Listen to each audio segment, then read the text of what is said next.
The declaration of an emergency is no small event. If the bill is so important that it can ensure the immediate preservation of public health, public peace, and safety, we should leave that determination up to rules as to whether this legislation protects against an actual emergency. This bill establishes a right to make decisions about reproductive health and allows individuals to bring civil actions against public bodies to enforce this right. It also modifies existing prohibitions against public body interference in pregnancy termination. And it also includes exercising an individual's reproductive health rights. Because this provision is vague, it lends an assumption that cities, counties, and school districts may find themselves in a position to impede an individual's reproductive rights. Rules is surely equipped to solicit feedback about this proposal from Oregon's mayors, county commissioners, school board members, and doctors. Indeed, as a legislature, we have an obligation to dialogue with these local leaders about what will be a punitive, unfunded mandate on top of the current insidious collection of bills we have already mandated for them. I urge every one of you to reach out to your local elected officials and ask them their top funding priorities. And it should go without saying that being sued over impeding reproductive rights, as vaguely defined by this bill, will never be on the top of their list. We can all appreciate the courtesy of allowing public employees to recuse themselves from providing reproductive services if they have a personal or religious exemption. This decision will no doubt cause anger for some Oregonians who believe that support for providing certain reproductive services trumps Article 1, Section 3 of the Oregon Constitution. These advocates deserve a public explanation about why these particular provisions of the Oregon Constitution must remain in force when so many other articles have been weakened. House Bill 2002 modifies permitted health care benefit plan exclusion of coverage for abortion services specifically and ensure offering a health benefit plan may exclude coverage for abortion if this was excluded in all its individual small employer and large employer group plans during the 2017 plan. Just as before, excluding access to abortion for such an arbitrary reason will invite consternation from abortion activists. They should have the opportunity to make their frustration known before rules.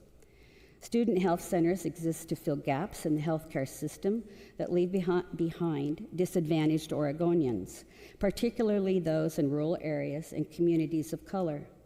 Rather than allowing student health centers to focus on vital services like mental and physical health, this bill seeks to make these center facilitators for medication abortions. It establishes student health care reproduction health grant fund to provide grants to public institutions of higher education to comply with medical and medication abortions and access requirements. Once again, rules should invite local school board members and ask them about the most important services that can be provided to their students by health centers on campus. Secret abortions for teenagers are perilously low on the list in a state that ranks 41st in overall education quality.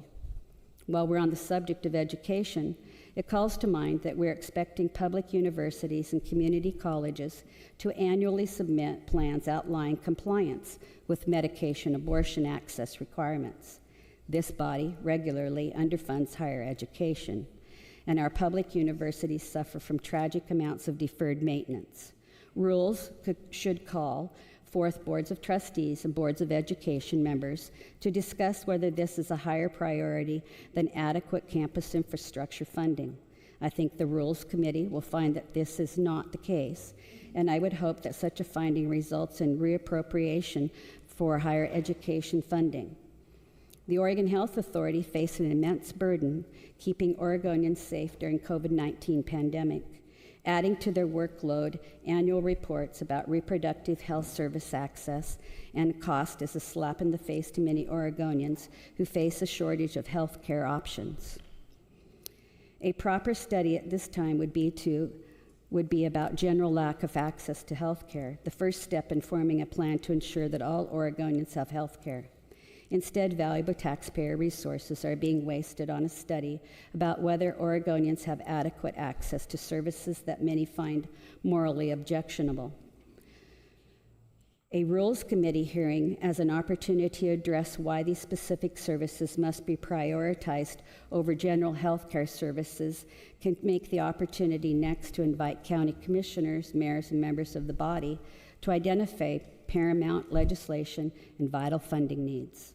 The goal of such a hearing will not be simply to devise a wish list. It will be to review the need of the Office of Rural Health to administer a program to provide grants to 2 federally qualified health centers in rural Oregon and medically underserved areas of the state to operate pilot projects, providing expanded reproductive health services in areas with limited access to reproductive health care.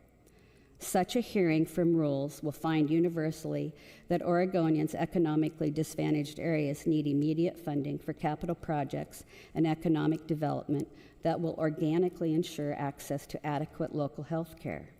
Funding for centers that provide abortions and sex reassignment surgery will appear on nobody's list. Individuals who participate in reproductive and gender-affirming care are giving special treatment in this bill, awarded greater privacy rights than either Oregonians.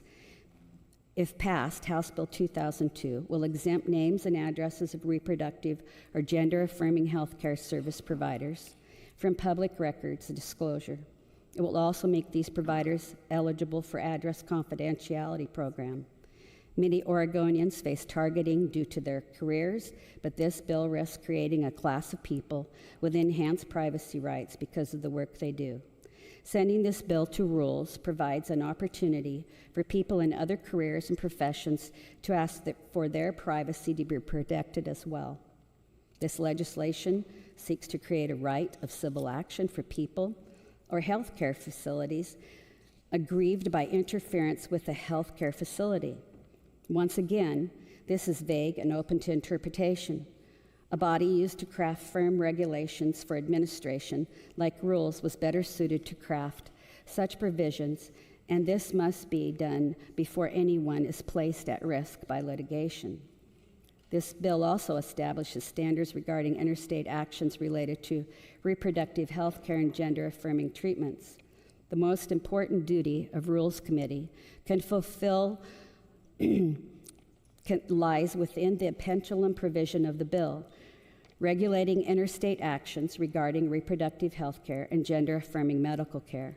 The leaders of both caucuses who serve on the Rules Committee are in a unique position to reach out to peers across America and access any plans for another state to engage in punitive actions against individuals who receive abortions or gender-affirming care in Oregon. If no such action is anticipated, this provision is wholly unnecessary. A curacy examination of this bill makes the claim out of emergency special at the best. Rules is the best forum to examine whether an emergency truly exists. Such a declaration requires for more engagement with a much larger cross-section of Oregon society than the Behavioral Health and Healthcare Committee can do.